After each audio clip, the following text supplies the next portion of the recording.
Everyone, how you all. I hope आप लोग बहुत अच्छे होंगे। तो इस वीडियो में आज हम देखने वाले हैं unit 3 of our mobile application and design. तो इस वीडियो में हमारा जो टारगेट रहेगा, हम इस यूनिट को एक अच्छे ढंग से कवर करेंगे और इससे जो भी अच्छे टॉपिक्स हैं, इसके इम्पॉर्टेंट टॉपिक्स वो डिस्कस करेंगे। बेसिकली पूरा यूनिट कवर करेंगे और इम्पॉर्टेंट टॉपिक्स को ज़्यादा प्रेफरेंस देंगे। ओके, तो अगर मैं बात करूँ इस यूनिट में क्या, इसका टाइटल मैं बोलूँगी डिज़ाइन थिंकिंग इन आईटी। तो जब हम किसी कंपनी में जाते हैं ना, तो उसमें हम किसी प्रोजेक्ट्स पे काम करते हैं, है ना। भले वो किसी क्लाइंट का हो या आपकी कंपनी का खुद का प्रोजेक्ट हो सकता है। दो तरह के प्रोजेक्ट हो सकते हैं। अब जो जो प्रोजेक्ट्स होते हैं उनको बनाने के लिए क्या प्रोसेस रहता है, किन स्टेजेस के थ्रू उस प्रोजेक्ट को कंप्लीट किया जाता है, उस प्रोसेस मतलब वो जो पूरा प्रोसेस रहता है ना, उस थिंकिंग के बारे में इस यूनिट पे बहुत छोटा इंट्रोडक्शन दिया गया है, बहुत ही छोटा। ठीक है, तो सबसे पहले इसमें मेजरली 3 चीज़ों की बात करी है, उसका अपन पहले ओवरव्यू ले लेते हैं, फिर उसके बारे में डिटेल डिस्कशन करेंगे। ठीक है, तो सबसे पहले इसमें बिजनेस प्रोसेस मॉडलिंग।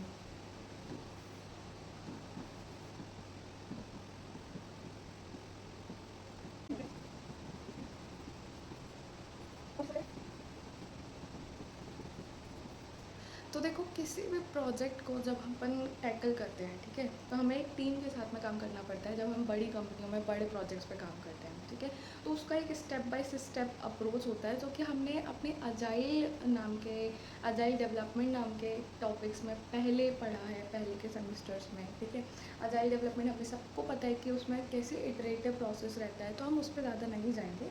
हम ये समझते हैं कि बिजनेस प्रोसेस मॉडलिंग में अपन देखेंगे कि जो बिजनेसेस में अभी करेंटली प्रोसेस हो रही है, उसको हम एनालाइज करके इम्प्रूव कैसे कर सकते हैं। ठीक है, मतलब अभी जो हमने प्रोसेस यूज़ करा, हो सकता है उसमें कुछ ना कुछ बग्स हो जिसको इम्प्रूवमेंट्स की ज़रूरत हो। ठीक है, तो वो चीज़ अपन देखेंगे बिजनेस प्रोसेस मॉडलिंग में। अजाइल इन वर्चुअल टीम्स में अपन देखेंगे कि जो वर्चुअल टीम्स हैं, आजकल मोदी जी भी प्रमोट कर रहे हैं कि क्या हमें वर्चुअली काम करना है, वर्क फ्रॉम होम काम करना है ना, ताकि पेट्रोल बचेगा।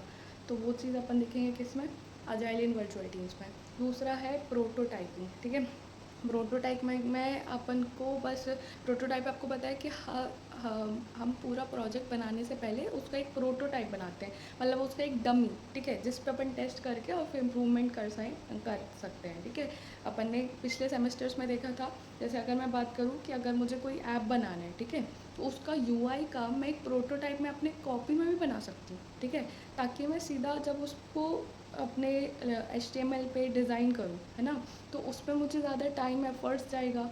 मैं उसमें इम्प्रूवमेंट करूँगी तो उसमें मेरा ज़्यादा टाइम और एफर्ट्स जाएगा। तो इससे अच्छा मैं पहले एक पेपर में बना लूँ वो प्रोटोटाइप, और फिर उसके बाद में मैं उसमें इम्प्रूवमेंट करके फिर मैं जब उसको फाइनल कर लूँ, तब मैं उसको किस में कर लूँ, किस में बना लूँ, मेरे HTML वाले कोड में। बड़े प्रोजेक्ट्स के लिए भी करते हैं। चलो डिटेल में बात कर लेते हैं अपनी बिजनेस प्रोसेस मॉडलिंग के बारे में। ठीक है, तो इसमें 3 तरह से चीज़ें होती हैं। इसमें देखो,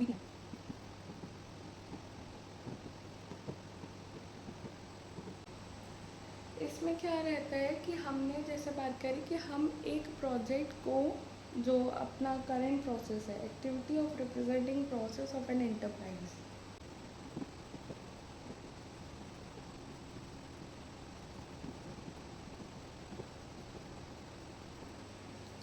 ठीक है, तो ये इसका मैंने एक शॉर्ट डेफिनेशन लिख दिया है कि ये एक एक्टिविटी है हमारी, जिसमें हम एनालाइज करते हैं उस प्रोसेस को, मतलब जिसमें हमारे कंपनी में जिस तरह से काम हो रहा है उस प्रोजेक्ट को डेवलप करने के लिए, हम उस प्रोसेस को एनालाइज करते हैं, जिसमें हमें देखे कि हमारा जो ओल्ड मेथड है, ठीक है, ओल्ड मेथड है, उसमें हम क्या चेंजेस कर सकते हैं, क्या इम्प्रूवमेंट्स कर सकते हैं।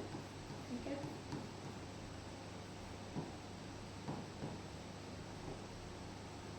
इम्प्रूवमेंट्स देखेंगे, और उसके बाद में देखेंगे कि हम उसमें और क्या एफिशिएंट कर सकते हैं। ठीक है,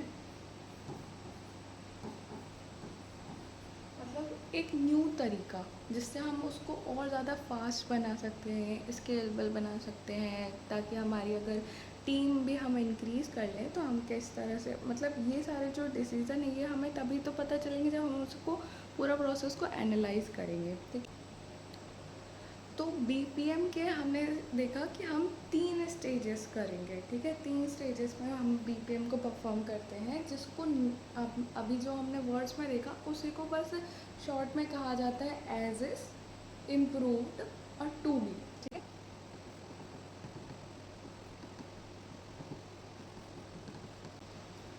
एज इज बताएगा कि हमारा जो अभी करेंट मेथड है, ओल्ड मेथड, वो किस में आता है, एज इज में।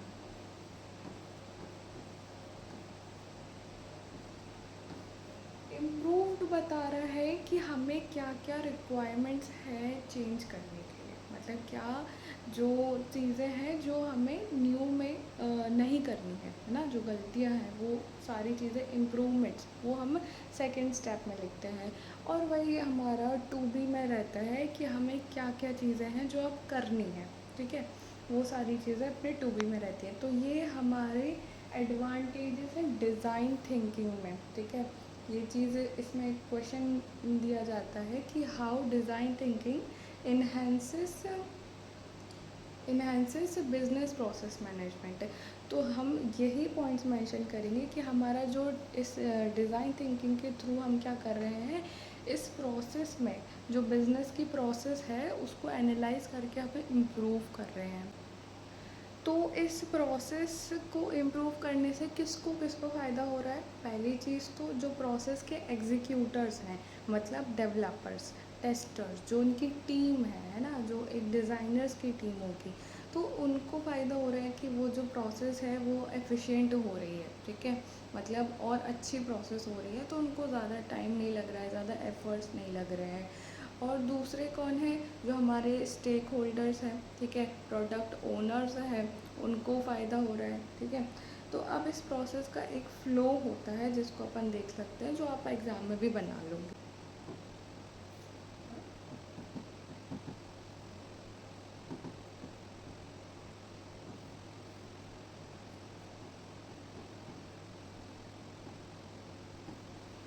इसमें हम क्या कर रहे हैं कि हम प्रोसेस के बारे में, मतलब प्रोसेस में क्या क्या फ्लॉज आ रहे हैं अभी करेंट प्रोसेस में, उसको पहले एम्फेसाइज करेंगे, मतलब उसको समझेंगे।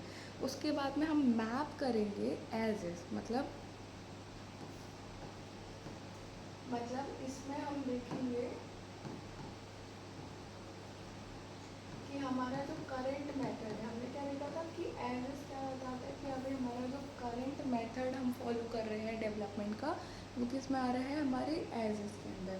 उसको हम पहले मैप करेंगे, तभी तो हम देख पाएंगे ना कि हमें क्या क्या इम्प्रूवमेंट है। हमारा करंट मेथड इसमें आ गया, उसके बाद में हम उसके पेन पॉइंट्स देखेंगे।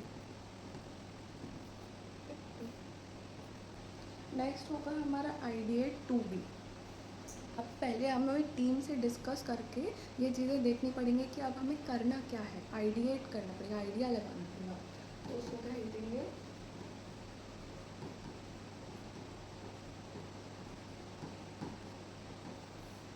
ठीक है। इसके बाद में ये रहेगा, उसके बाद में हम एक प्रोटोटाइप बनाएंगे इस प्रोसेस का, ठीक है। प्रोटोटाइप में क्या रहता है कि आप कोई डमी लोगे, ठीक है, उस डमी को आप टेस्ट करोगे, ठीक है, क्योंकि एक डमी को टेस्ट करना,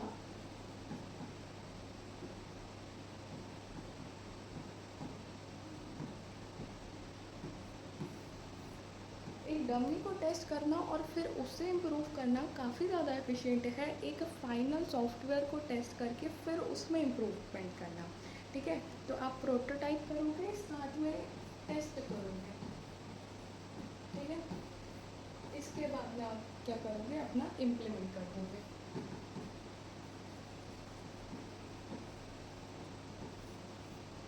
ठीक है। तो ये इसके स्टेजेस होते हैं, एम्फेसिस, मैप, पेन पॉइंट्स को नोट करना, ठीक है।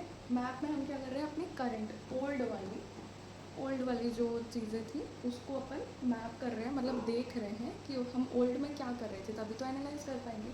उसके बाद में हम पेन पॉइंट्स को नोट कर रहे हैं, फिर हम आइडिएट कर रहे हैं कि अब हमें क्या इम्प्रूवमेंट्स करनी है। उसके बाद में हम एक प्रोटोटाइप बना रहे हैं कि अब जिसमें हम टेस्ट करेंगे। जैसे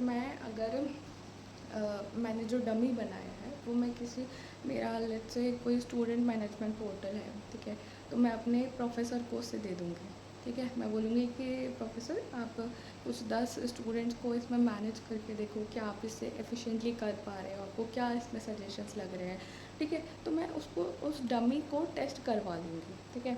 तो बेसिकली हम एक सिनेरियो बनाते हैं, ठीक है, प्रोटोटाइप टेस्टिंग में, कि आप, ये हमारे 5th यूनिट में है टेस्ट, 4th यूनिट में है टेस्टिंग। तो फिर हम उसे टेस्ट करते हैं, फिर इम्प्लीमेंट करते हैं जो हमारे सजेशंस आते हैं, ठीक है। अब कुछ टूल्स होते हैं इसको करने के लिए, इस पूरे प्रोसेस को करने के लिए कुछ टूल्स होते हैं जो अपन डिस्कस कर लेते हैं। ये 3 जो है ये हमारे इंडस्ट्री टूल्स हैं, जिसमें हम बिजनेस प्रोसेस मॉडल के जो नोटेशंस हैं वो इसमें इनका यूज़ करके अपन देखते हैं, ठीक है। दूसरी चीज़ जो हमने पढ़ा था, unified modelling language, UML diagram, उनका भी यूज़ करके हम इसमें इम्प्रूवमेंट्स कर सकते हैं, ठीक है।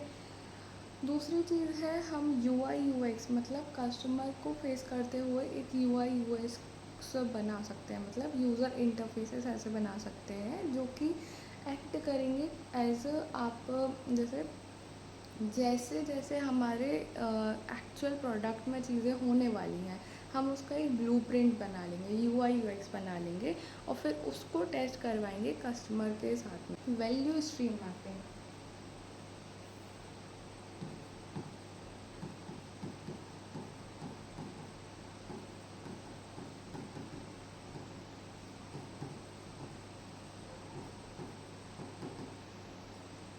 इसमें आप क्या देख रहे हो कि हमने ये सारी जो चीज़ें की हैं, इससे हमें क्या वैल्यूज़ मिल रही हैं, उसके इनसाइट्स देखने के लिए आप ये टूल यूज़ कर सकते हो, वैल्यू स्ट्रीम मैपिंग, ठीक है।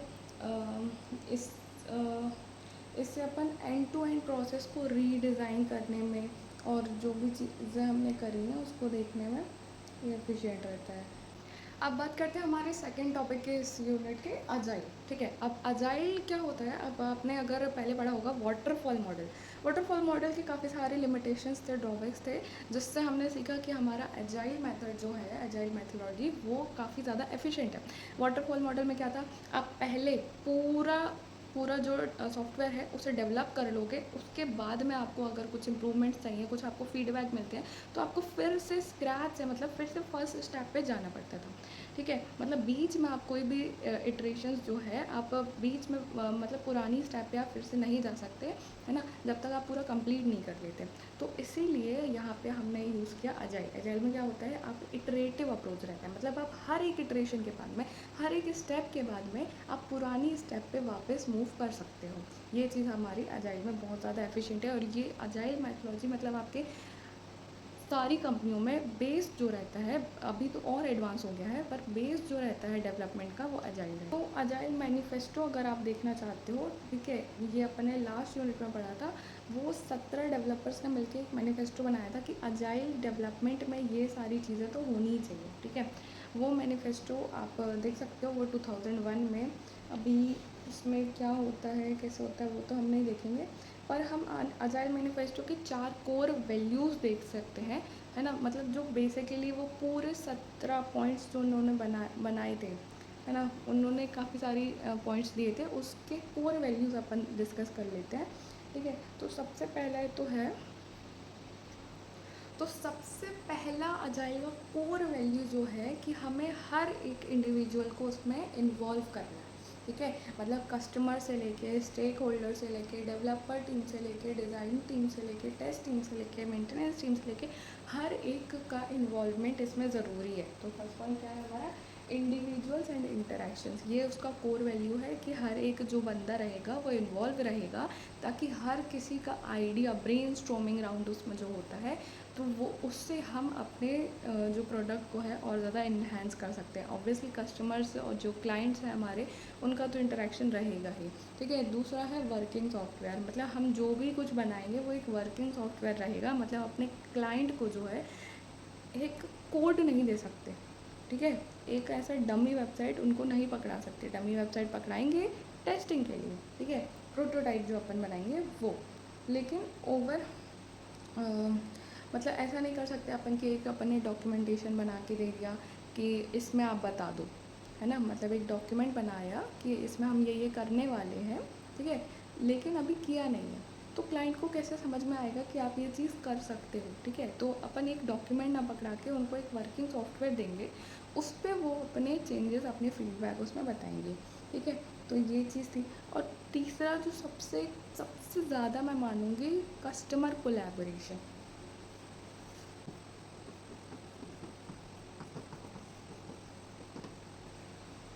कस्टमर कोलैबोरेशन मतलब जो हमारे कस्टमर्स हैं, जिनको हमें प्रोडक्ट बेचने हैं, ठीक है। लेट्स से अगर मैंने कोई प्रोडक्ट बनाया है स्टूडेंट्स के लिए, तो मैं उन कस्टमर्स को भी अपने प्रोजेक्ट के डेवलपमेंट के टाइम में कोलैबोरेट करने के लिए बोलूँगी। मतलब मैं उनसे रिव्यू मांगूंगी मेरे सॉफ्टवेयर का, ठीक है। Next is very important thing, that is responding to change.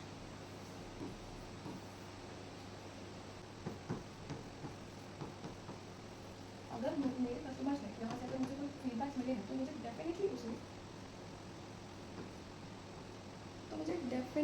उससे रिस्पॉन्ड करना पड़ेगा। मतलब अगर उन्होंने मेरा ऐसा कुछ बताया है कि आपका यूआई जो है वो काफ़ी ज़्यादा कॉम्प्लेक्स हो रहा है, ठीक है, तो मुझे उस चीज़ को इम्प्रूव करना पड़ेगा, ठीक है।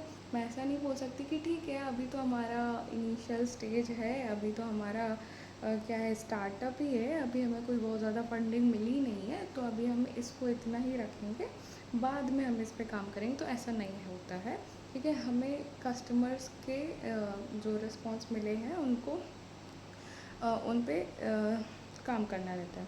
अब इसमें जो अजाइल के अंदर होता है हमारा स्क्रम फ्रेम,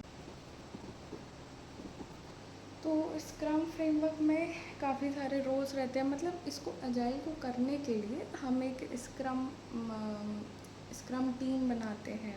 स्क्रम टीम के अंदर हमारे सारे लोग आ जाते हैं, मतलब डेवलपर्स, टेस्टर्स, हाँ, और जो हमारे प्रोडक्ट ओनर्स हैं, सबको मिला के, मतलब जो अपना जो इसके प्रोडक्ट के और प्रोजेक्ट के जो करता धरता देख रेख करने वाले जो लोग रहते हैं, उन सबको अपन स्क्रम के अंदर डाल देते हैं, ठीक है। तो इनके मेन 3 रोल होते हैं। एक तो होता है प्रोडक्ट ओनर, दूसरा रहता है स्क्रम मास्टर, और तीसरे रहते हैं अपने डेवलपर टीम से, और भी रहते हैं, ठीक है। तो अब प्रोडक्ट ओनर जो रहता है वो हमारे प्रोडक्ट का जो बैकलॉग रहता है उसके लिए रिस्पॉन्सिबल रहता है।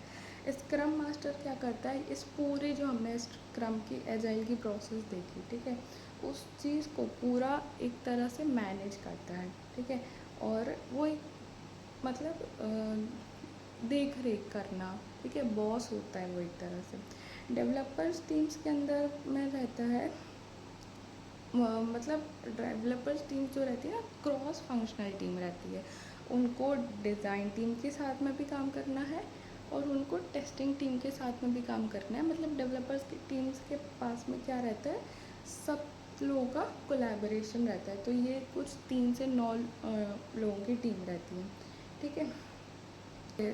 जो इंटरेक्शंस रहते हैं स्क्रम फ्रेमवर्क के दौरान, मतलब मीटिंग्स काइंड ऑफ आप कह सकते हैं, कि इनकी कुछ जो इम्पोर्टेंट मीटिंग्स रहती हैं वो मैं नोट टाइम कर देती हूँ।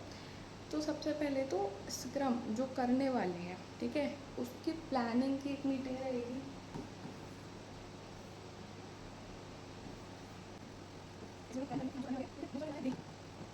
डेली एक स्टैंड अप कॉल, मतलब स्टैंड अप कॉल क्या होता है, जिसमें आपने जो भी डेली में जितना भी टास्क किया है, ठीक है, उसको आप डिस्कस कर लो टीम के साथ में कि मैंने आज ये काम किया है, और मेरा नेक्स्ट डे के लिए मेरा ये प्लान है कि मैं कल ये करूँगा, ठीक है। तो ये डेली जो रहता है 15 मिनट का लगभग कॉल रहता है, ठीक है, जिसमें आप बता दो कि मैंने आज ये किया है, ठीक है। तो ये भी इसका एक क्या रहता है, मीटिंग रहता है कि मैं ये चीज़ करूँगी। दूसरा स्प्रिंट रिव्यू। अच्छा, ये आपको पता होगा कि स्क्रम में हर चीज़ जो रहती है एजाइल डेवलपमेंट में ही, ये सारी चीज़ें जो रहती है स्प्रिंट में रहती हैं। मतलब एक तरह से एक फेज़, ठीक है, मतलब एक हफ्ते के अंदर मुझे इतना काम कंप्लीट करना है, वो क्या है, मेरी एक स्प्रिंट है। दूसरे हफ्ते में मुझे ये काम करना है, तो ये मेरी एक स्प्रिंट है। तो स्प्रिंट्स का जो रिव्यू, मतलब एक हफ्ते के अंदर काम मैंने जो किया है वो अपना आ जाता है स्प्रिंट्स रिव्यू में।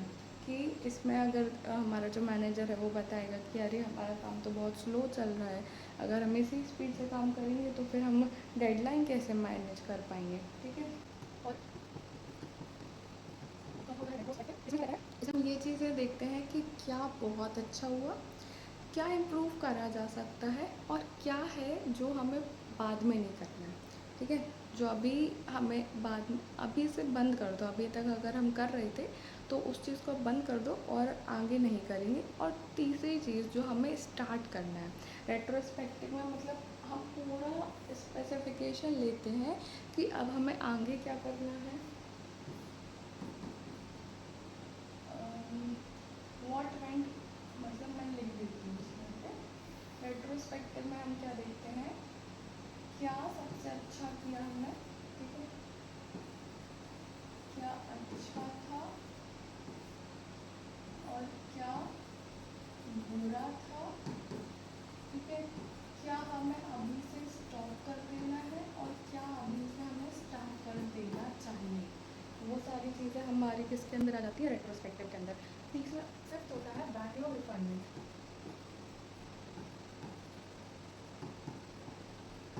इसमें आप क्या करोगे कि अगर हमने पहले जो कुछ गलतियाँ कर दी हैं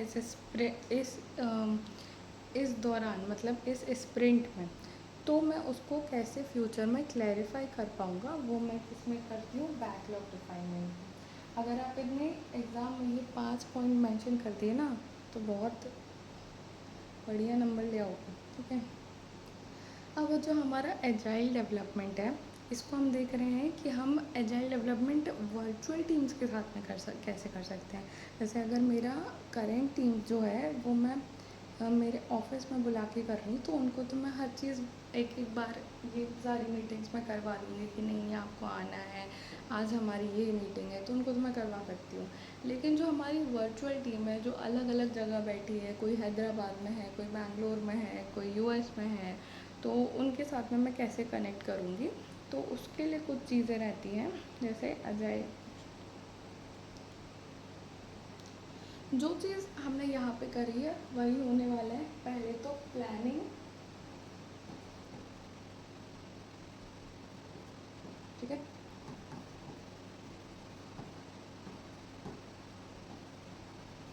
मतलब जूम, जीरा, इस टाइप के प्लेटफॉर्म के through daily daily stand up आप ले लो अपनी टीम्स का, ठीक है। आपको पहले उनके साथ में भी प्लानिंग करनी पड़ेगी, फिर उनके साथ में जो डेली आप अपन को जानना है कि डेली उन्होंने क्या किया, क्या अच्छा किया, क्या बुरा किया, तो वो जो डेली स्टैंड अप है वो उनका भी होगा, वर्चुअल टीम्स का भी। वो किस प्लेटफॉर्म्स के थ्रू होता है, वो मेनली जूम और जीरा नाम के जो प्लेटफॉर्म्स हैं इनके थ्रू रहता है, ठीक है। दूसरा, वर्चुअल में भी रेट्रोस्पेक्टिव रहता है।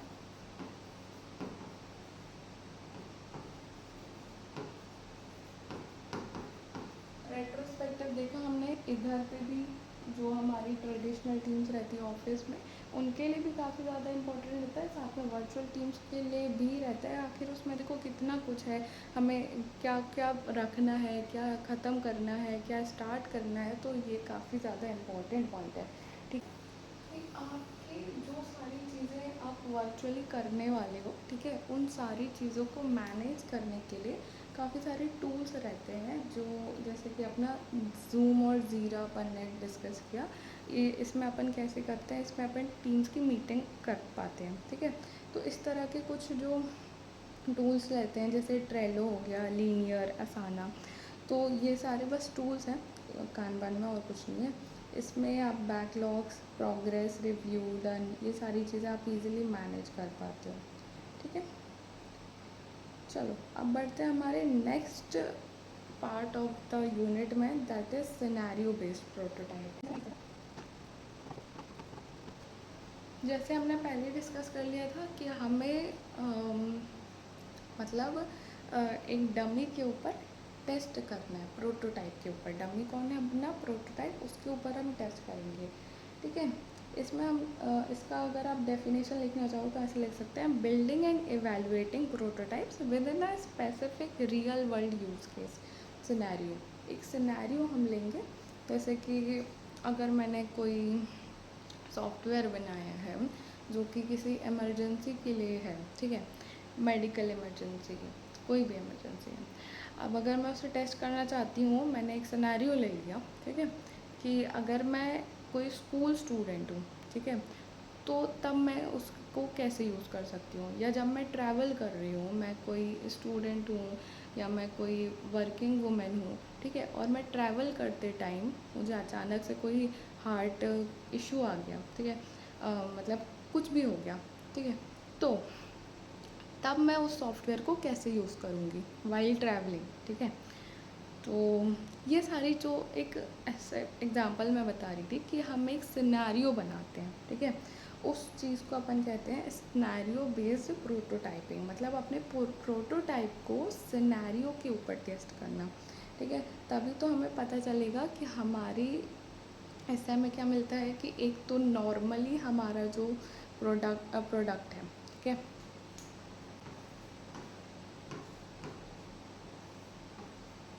इससे हमें 3 मेजर चीज़ पता चलती है कि हमारा जो सॉफ्टवेयर है नॉर्मल केसेस में किस तरह से रिस्पॉन्ड कर रहा है, मतलब जैसा हमने उसको चाहा है करना, ठीक है, मतलब जो हमारा मेजर मोटिव था उस प्रोडक्ट को बनाने का, ठीक है, वो उस हिसाब से कैसे काम कर रहा है, मतलब इन जनरल ना। तो वो जो उसका प्राइमरी काम है करने का, वो तो वो करेगा ही ना। तो वो चीज़ अपन को इससे भी पता चलती है, इस प्रोटोटाइप से, कि वो जो जनरली जो काम करने के लिए वो बना है, वो काम वो ढंग से कर पा रहा है या नहीं। दूसरी चीज़, कई बार ऐसे केसेस आ जाते हैं, एज केसेस कहते हैं हम उसको, जो कि काफ़ी रेयर है होना, ठीक है।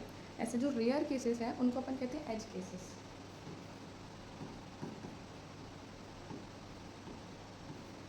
इस केसेस में क्या रहता है कि हमें मतलब ऐसे वो सिचुएशन के लिए भी तैयार किया जाता है, ठीक है, मतलब जो हम जो नॉर्मल नहीं है, जो काफ़ी रेयर है, उसको अपन हमारा सॉफ्टवेयर जो है हम उसको उस वह सिचुएशन के लिए भी तैयार करें। इसके लिए हमें प्रोटोटाइप से हमें एज केसेस वाली सिनेरियोज भी मिल जाते हैं, ठीक है। दूसरे रहते हैं नेगेटिव केसेस। ये बहुत बुरे रहते हैं, क्योंकि इससे हमें पता चलता है कि हमारा जो सॉफ्टवेयर है वो इस पॉइंट पे आकर फेल हो जाएगा। मतलब अगर ये वाला जो सिनेरियो आ गया, तो इस सिनेरियो में हमारा जो सॉफ्टवेयर है वो रिस्पॉन्ड नहीं कर पाएगा। वो कौन से रहते हैं, हमारे नेगेटिव सिनेरियोज रहते हैं, ठीक है। ये सारी जो चीज़ें हैं ना, ये हमारे सिनेरियोज हैं, ठीक है, मतलब एज सिनेरियोज, ये भी हमारे एज केसेस हैं, इसको सिनेरियोज हैं, ठीक है। नेक्स्ट सिनेरियो बेस्ड प्रोटोटाइपिंग के भी कुछ प्रोसेस रहती है इसकी भी, तो उसको ठीक है। तो ये मैंने लिख लिया है कि हमारे सिनेरियो बेस्ड प्रोटोटाइपिंग में ये सारी जो इसके रहती हैं प्रोसेस रहती है, कि सबसे पहले हम क्या करेंगे, पर्सोनास लेंगे। पर्सोना क्या होता है कि जिसमें हमारा जो यूज़र हमने क्रिएट किया है, हमारे जिस यूज़र के साथ में हम उस प्रोटोटाइप को टेस्ट करने वाले हैं, तो उसका पर्सोना मतलब उसकी पूरी डिटेल्स, जैसे यूज़र का नाम, उसका प्रोफेशन, ठीक है, उसकी एज, उसका उसका जो रूटीन है वो, ठीक है, मतलब एक छोटा सा डिस्क्रिप्शन कि वो यूज़र किस हिसाब से उस प्रोटोटाइप को यूज़ कर रहा है, उसका क्या मतलब उसका क्या आइडेंटिफिकेशन है, ठीक है, वो चीज़ अपन पर्सोना में लिखते हैं, ठीक है। तो उसको अपन डिफाइन करेंगे। दूसरा, जो सिनेरियो हमने क्रिएट किया है, जैसे अपन ने देखा था कि मैं स्कूल में उसे इमरजेंसी में कैसे यूज़ करूँगी, ठीक है, तो उस सिनेरियो को हम लिख लेते हैं। तीसरा जो है टास्क, मतलब हमारा जो प्रोटोटाइप है, जिन जिन टास्क के लिए हमने उसे बनाया है, वो उन टास्क को सही से कर पा रहा है या नहीं, तो उसको अपन देख लेते हैं मैप टास्क फ्लोज को अपन मैप कर लेते हैं, ठीक है। तीसरा है, चौथा है कि हमारा सिनेरियो, मतलब जो हमने सिनेरियो बनाया है उसके हिसाब से हम अपना प्रोटोटाइप बना दें, ठीक है, मतलब जो हमने प्रोटोटाइप बनाया है उसको ही हम सिनेरियो के हिसाब से बना दें, ठीक है। तो फिफ्थ होता है कि हमारा टेस्टिंग, मतलब जो जब हम टेस्ट कर रहे हैं तो उस मतलब जो प्रोटोटाइप हमने बनाया है, ठीक है, उस प्रोटोटाइप के हिसाब से हम उसे टेस्ट करें, ठीक है। तो क्या हो गया कि हमने इमरजेंसी वाला एग्जाम्पल लिया, ठीक है। तो हम स्पेसिफिकली उस केस के लिए कि अगर कोई बच्चा स्कूल में इमरजेंसी में उसे यूज़ करने वाला है, तो हम उस सिनेरियो के लिए ही एक नया प्रोटोटाइप बना रहे हैं, और उस सिनेरियो के हिसाब से ही उसे टेस्ट कर रहे हैं, और उसी सिनेरियो के हिसाब से ही हम उसे क्या कर रहे हैं, एनालाइज कर रहे हैं। मतलब अगर उस सिनेरियो में हमारा प्रोटोटाइप ने किस तरह से रिस्पॉन्ड किया, उस चीज़ का एनालिसिस भी हम क्या कर रहे हैं, उस सिनेरियो के हिसाब से कर रहे हैं। ठीक है, इसी को कहते हैं अपन सिनेरियो बेस्ड प्रोटोटाइपिंग। और सबसे लास्ट पॉइंट है अपना इटरेशन। मतलब उससे हमें जो इस पूरे प्रोसेस से हमें जो भी रिज़ल्ट मिला, क्या मिला कि अगर हमारे जो सॉफ्टवेयर है उसने सही से रिस्पॉन्ड किया या नहीं। ठीक है, अगर किया तो हमें और क्या इम्प्रूवमेंट कर सकते हैं, अगर नहीं किया तो हम उसे फिक्स कैसे कर सकते हैं। तो ये सारी चीज़ें किस में आ जाएंगी, इटरेशन में। इटरेशन करेंगे, उसके बाद में हम अपने फाइनल प्रोडक्ट में उसे क्या करेंगे, फिक्स करेंगे। ठीक है, फिर से उसे टेस्ट करेंगे। अब आईटी में जो है काफ़ी तरह से हमारे जो प्रोटोटाइप्स हैं उसे बनाए जा सकते हैं। सबसे पहले तो जैसे मैंने बताया अभी कि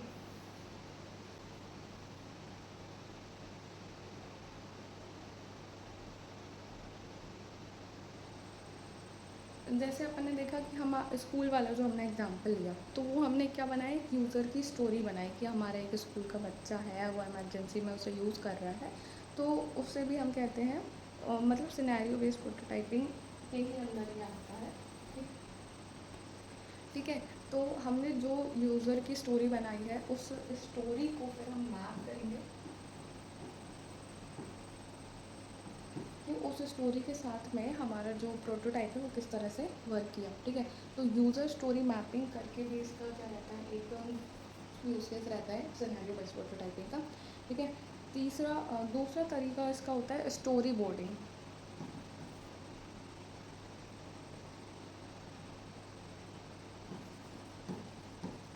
इसके अंदर क्या रहता है कि हमने जो स्टोरी बनाई है, ठीक है, उसके हिसाब से हम उसको प्रेजेंट एक तरह से एनिमेशन टाइप का बना देते हैं। मतलब रियल में ना बना के उसको एक वर्चुअली बनाते हैं, उसमें रियल टाइप के अपने विजुअल्स लगा के। ठीक है, जैसे जीआईएफ वगैरह बनाते हैं या पीपीटी वगैरह बनाते हैं, जिसमें हम एक्चुअली में वो सिनेरियो में कैसा रिस्पॉन्ड करेगा उसको अपन अपने दिमाग से विजुलाइज करने का एक स्टोरी बोर्ड बनाते हैं। बेसिकली उसको अपन किसी भी फॉर्म में बना सकते हैं, कोई वीडियो बना सकते हैं, कोई पीपीटी में बना सकते हैं, ड्रॉ कर सकते हैं पेपर में। तो बेसिकली स्टोरी बोर्डिंग होता है वो। ठीक है, थर्ड होता है हमारा रोल प्ले टेस्टिंग। इसमें क्या रहता है,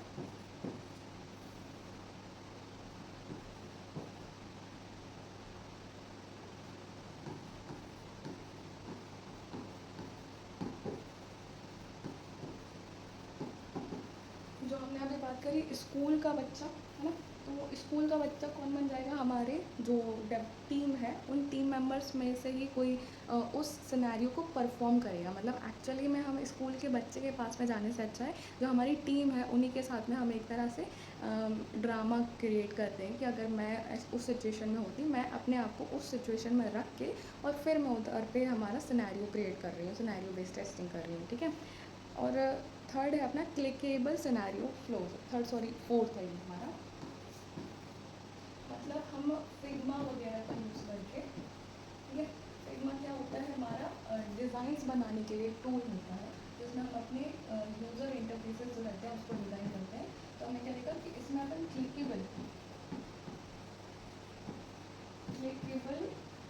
सिनेरियो फ्लोज बनाते हैं कि उस सिनेरियो में जब हमारा यूज़र इसे यूज़ करेगा, ठीक है, तो उसके बाद में जैसे मैंने कोई लॉगिन पेज बनाया, ठीक है, लॉगिन किया इसमें, लॉगिन करने के बाद में मुझसे उसका ओटीपी पूछना चाहिए। ठीक है, उसके बाद में मुझे एक डैशबोर्ड दिखना चाहिए। ठीक है, उस डैशबोर्ड के बाद में मैं जो भी एक्टिविटी परफॉर्म करने वाली हूँ, ठीक है, सपोज़ मैं कोई इमरजेंसी बटन पे टैप करने वाली हूँ, मैं कुछ भी करने वाली हूँ, तो उस हिसाब से जो पूरे जो फ्लोज रहेंगे ना कि इसके बाद में ये आएगा, इसके बाद में ये आएगा, तो उसके हम क्या बनाते हैं, उस डिज़ाइन को ही इस तरह से बनाते हैं कि हम जब उस डिज़ाइन पे ही क्लिक करेंगे तो उसके बाद जो चीज़ होने वाली है वो उस पेज को शो कर देगा। मतलब वो एकदम आपको कैसा लगेगा कि वो एक्चुअली में कोडेड ही है ना, बट वो एक्चुअली में होता नहीं है, वो बस एक क्या रहता है, डिज़ाइन रहता है। ठीक है, मतलब जैसे ही मैंने लॉगिन वाले बटन पे क्लिक किया उसके बाद में मुझे ओटीपी वाले पे जाएगा, है ना, तो वो सारे पेजेस एक के बाद एक्चुअली में वैसे ही परफॉर्म होंगे। तो इसको भी हम कहते हैं हमारा एक टाइप है सिनेरियो बेस्ड टाइपिंग का। ठीक है, तो आई होप आपको ये एक्सप्लेनेशन समझ में आया होगा। आई नो मैंने काफ़ी ज़्यादा लॉन्ग वीडियो बना दिया है, मैं कोशिश करूँगी इसे शॉर्ट करने की। ठीक है, तो अब इसके एग्ज़ाम रिलेटेड कुछ इंपॉर्टेंट क्वेश्चंस हैं जो कि मैं आपको इसके नोट्स के साथ में नीचे दे दूँगी। ठीक है, मैंने पूरे ऑल 5 यूनिट्स जो हैं इसके कवर करेंगे। ठीक है, अच्छा अपन कुछ इंपॉर्टेंट टॉपिक्स देख लेते हैं। एक टॉपिक जो मैंने नहीं इसमें देखा था वो था हमारा बिजनेस प्रोसेस मॉडल का नोटेशंस। ठीक है, उसमें कुछ नोटेशंस रहते हैं जैसे इवेंट्स हो गया, टास्क हो गया, गेटवे हो गया। ठीक है, तो उसमें कुछ नहीं रहता है। जो हमने बिजनेस प्रोसेस को एनालाइज करने के लिए चीज़ें देखी थी, तो उसमें उसको बनाने के लिए मतलब उसको विजुअली क्रिएट करने के लिए जो एलिमेंट्स रहते हैं, है ना, की एलिमेंट्स ऑफ बिजनेस, उनको क्रिएट करने के लिए। ठीक है, कौन सा एलिमेंट्स है वो, जैसे पहला हो गया इवेंट्स, दूसरा हो गया हमारा टास्क, तीसरा क्या हो गया गेटवेज। तो इसके ये जो की एलिमेंट्स है इनके अंदर कुछ नहीं रहता है कि आप उस प्रोसेस को एनालाइज करने के लिए मतलब उसको एक टेक्स्ट में पॉइंट्स में लिखने से अच्छा है आप उसका एक डायग्राम बनाते हो। ठीक है, तो आप इवेंट्स के लिए क्या करते हो, जब आप कोई इवेंट बना रहे हो तो उसको आप कैसे बनाओगे, सर्कल में बनाओगे। सॉरी, ये सर्कल कहीं से नहीं है, तो उसको आप एक सर्कल के अंदर लिखोगे कि सर्कल के अंदर लिखा है तो उससे हम क्या समझ जाएंगे कि ये इवेंट है।